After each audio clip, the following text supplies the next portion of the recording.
I have recently joined the Octogenarian Club. I'm not sure how that happened exactly, but the numbers seem to add up. To honor that milestone, I did something my great-grandfather, my grandmother, and my father all did. They wrote their autobiography. So I had taken a typing class when I was in high school, and my grandmother asked if I would type up her autobiography. I was only a teenager, and she seemed ancient, all wrinkly and wiggly skin. Now, however, I think of 80 as aging with style, just like good wine. Funny how time can change your perspectives. My Pickrell cousins and I have put together a book of our family history and about our ancestors that went all the way back to the time when the Pickrell Mansion was built in a Pickrell town, Ohio, and it was built to hide slaves. They were part of the Underground Railroad. They were Quakers, and we treasured that part of our history even though our parents had never mentioned it. We found out with some of our ancestral research that we had done. And even though my life now seems rather dull in comparison to some of my ancestors, I still thought it was important that I write up some of my life story for my children and grandchildren and the generations that will follow me. I still thought it important because of the times that we live in are so different than what future generations will live in, and we are certainly living in some chaotic times right now. I was a cradle roll Methodist, meaning I was taken to church as a baby, and the church was kind of our second home. There was no question about what we were going to do on Sunday mornings, church and Sunday school. But my own faith formation, apart from my parents and the church, began, I think, when I was in 4th grade and went to a family camp or a church camp. And I can remember sitting among the redwoods or the sequoias, wherever it was, seeing the sun rays filtering through the trees as we were singing, "This is my," and we said Father's world, it would be Creator's, "This is my Creator's world." I felt a part of God's creation. I felt God as Creator. Another time, a few years later, when my family went camping, I went to a certain spot along the stream. I went there every day, and I don't know if it was to get away from my brothers or if I just wanted that time alone. I found a driftwood stick, and I started swirling it in the water as the rippling water passed by. And I somehow recognized that I was a part of this creation, just as much as every drop of water was in that stream. We were all connected. I was connected to the whole human race, to all of creation. It was a rare moment, and I have that stick still as a reminder that I am a precious child of God, just as is every person. We are all part of the human family, past, present, and future. Created, loved, and eternally present with God. And we need to take care of one another and the earth, God's precious earth. I was in high school when my mother and father divorced. One evening during a youth group meeting at church, I needed to get away from it all. And I went into a small, quiet chapel at our church. In tears, I poured out my heart and my distress to God. I somehow felt God's presence in a way that I had never felt before and got past some of the tears. I left that chapel somehow knowing that I was being called into some kind of ministry. Not as an ordained minister, women didn't do that, but as missionary, religious education director, some form of ministry. I was able to perceive a new direction in the midst of the crisis, and something that I hadn't ever seen or felt before. It was a rare moment. I went to the University of Pacific in Stockton, California, and majored in religion. After graduation, I married a minister. So my ministry then had to do with typing bulletins, teaching Sunday school, hosting gatherings, and sharing program ideas with my husband, all of which I enjoyed. But when our marriage dissolved, I was still trying to figure out what I wanted to do when I grew up. I did have children, but I kept looking at the possibility of going to seminary. So in 1981, I enrolled as a student at the San Francisco Theological Seminary in Marin County, California. Kristen and my other child, Jason, and I moved into a little house on the campus that the seminary provided for us. It was kind of a mess of a house because the people that had been there had just kind of been kicked out so a student could move in. And my family and friends helped us move. You know when you have true friends when they offer to come and help clean out the toilets and the garages and the closets. And two of those friends actually are here today. My friends Karen and Stan Johnson are visiting from Palo Alto. They were some of those helpers. I started taking intensive three-week intro into Hebrew right away after moving. Now, mind you, I'd barely gotten settled. I had not been to school in 15 years, and that class was all Greek to me.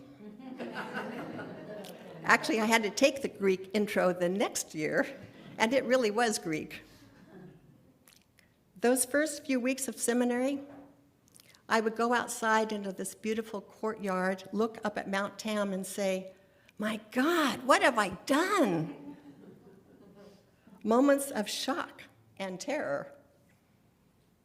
But gradually, the studies and my life began to make more sense. And eventually, I was able to have moments not of shock and terror, but of awe and gratitude. I would go out on that patio and say, "My God, look what you've done." My ability to see the wonder, the blessing, and the promise of the situation completely changed. Wow moments. I was finally able to appreciate that my life was flowing onward in beautiful ways. The miracle had been there all along, but I hadn't been able to see it because I was so overwhelmed and anxious. Some 9 years later, my eyes were opened to another new possibility when John Davenport came into my life, and we married. And for 35 years, he has been my helpmate, and we call him co-minister, even though he was never ordained. But his commitment to engage his faith into action has always been there.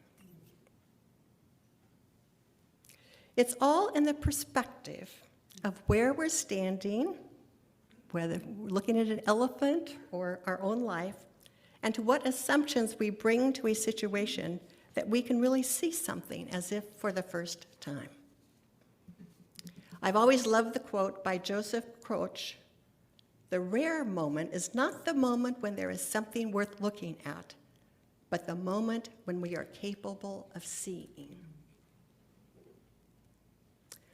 We have many biblical stories that help us to perceive things in a new way. Those stories of people have been transformed into recognizing something they hadn't seen before. So in the scripture today, the Emmaus story, this story is only found in the Gospel of Luke. Two friends were out on a Sunday afternoon walk, going from Jerusalem to a place called Emmaus, and archaeologists believe there was a place called Emmaus, although not clear exactly where it was, near Jerusalem. But we wonder, well, why were they leaving Jerusalem? Was it out of fear? After all, when the leader of a revolutionary movement is caught and executed, those leaders' followers could also be in danger. So these friends may have felt an urgency to get out of the area. Or maybe they were just needing to go for a walk because they were so discouraged after all that had happened. At any rate, it is a story of movement and eventually transformation. It starts with grief and loss and reflects the mood of depression and hopelessness. Then the stranger appeared, asked what they were talking about, and the friends couldn't believe that someone had not heard about all that had happened. It must have been all over social media, you know. The one named Cleopas responded, describing their dismay. We had hoped he was the one that would save us. And they mentioned that the women followers who had been at the tomb that morning had found it empty and reported seeing a vision of angels who said that Jesus was alive. But who could believe the women anyway? You know, they exaggerate things and they're so emotional. But then the stranger recounted the history, their faith history, and they must have recognized the authenticity in this stranger.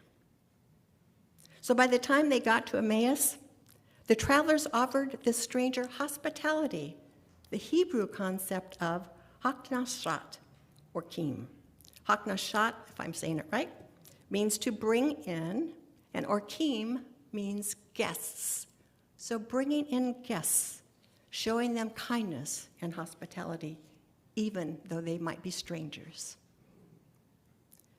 So this stranger was invited to share a meal, and it was at table when this guest took the bread, blessed it, and broke it, and gave it to them, almost the same words that are used in the Lord's Supper, Last Supper. And it was at that moment they recognized the risen Christ. Their eyes were opened. The rare moment is not the moment when there is something worth looking at, but the moment when we are capable of seeing. I was the pastor of Christ Church United Methodist in Santa Rosa, California for 13 years. One time we invited Bishop John Shelby Spong to be a speaker for a weekend conference at our church. He was an outspoken Episcopalian bishop whose theology and leadership was very progressive. His book, Rescuing the Bible from Fundamentalism, is still a wonderful resource. His message has been transforming for many of us. When he talked about the Easter event, he put it bluntly. Stop and think about it. The resurrected Messiah engages the real, physical, earthly, social, political, economic, complicated world. In a way, the Emmaus story speaks to me more about Easter than the empty tomb, because it's so real. It's so full of emotion, of grief, surprise, and transformation. Those friends were on a journey. There was movement, not only in their physical walk, but in an emotional and spiritual movement as well. When their eyes were opened during the physical act of breaking bread, they were able to discern something new in their midst.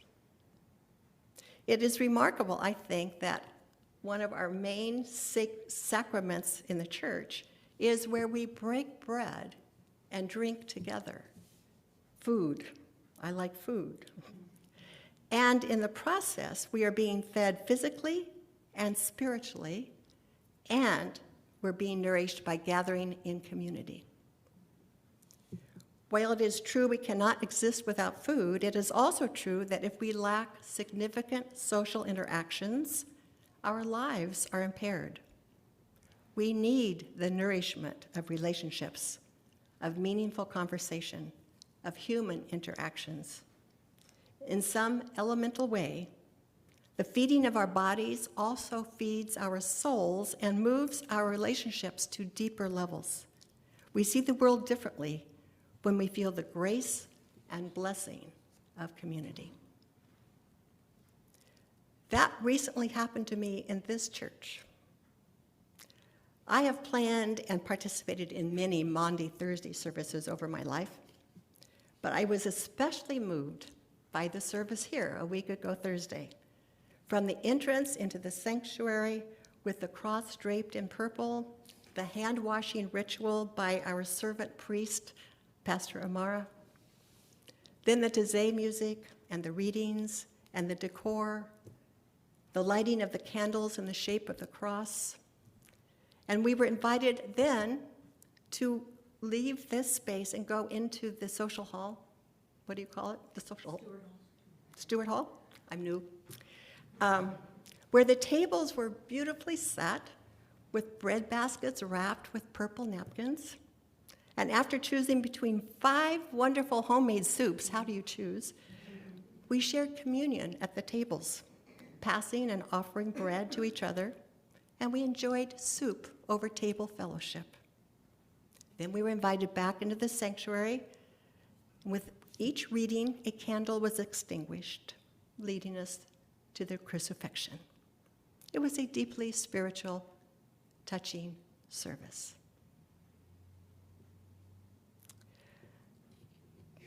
My husband and I have been attending your church, my church now, since we moved to Silverdale a year ago today, actually. Today is our year anniversary. And I have been continually impressed with the witness of this congregation, the depth and creativity of your pastor, the huge commitment of so many of you in this congregation. I cannot believe it. The worship services with the decor that just helps to enliven the theme and the message every Sunday. The beautiful liturgies and the words, sometimes with bling or some other movement added to do those wow moments when you come into worship. And then the witness of those of you who are so deeply engaged in social justice and activism, and for caring of the buildings, and your feeding of the people, not only those of us who come on Sunday mornings with wonderful refreshments, but you literally feed the community with the pantry, with free dinners on Wednesday nights. And you are not afraid to speak of the important relationship between spirituality and engagement in the world, highlighting the concerns of the most vulnerable. You see the need, and you respond. What we see depends on where we're standing. It depends on the assumptions we bring into our experiences and how able we are to be open to new possibilities.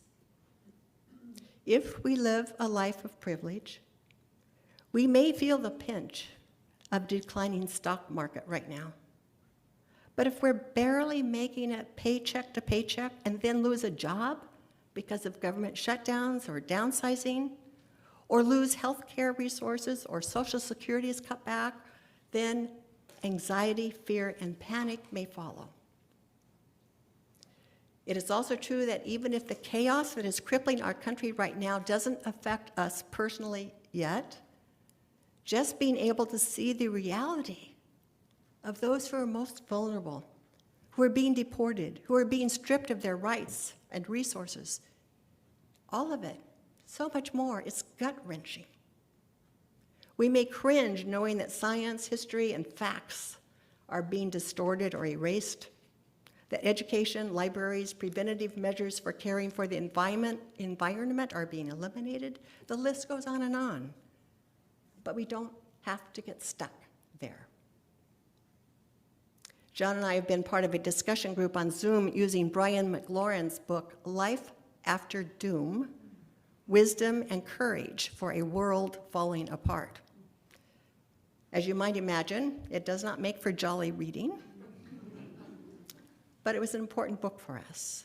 McLaurin urges us to imagine losing interest in the daily deluge of ugliness, not denying it, but after noticing it, grieving it, and feeling furious about it, then commit to fighting the ugly with the practice of the beautiful, the joyful, celebrating and adding to the beauty that abounds, and celebrating the goodness in the world that is worth fighting for.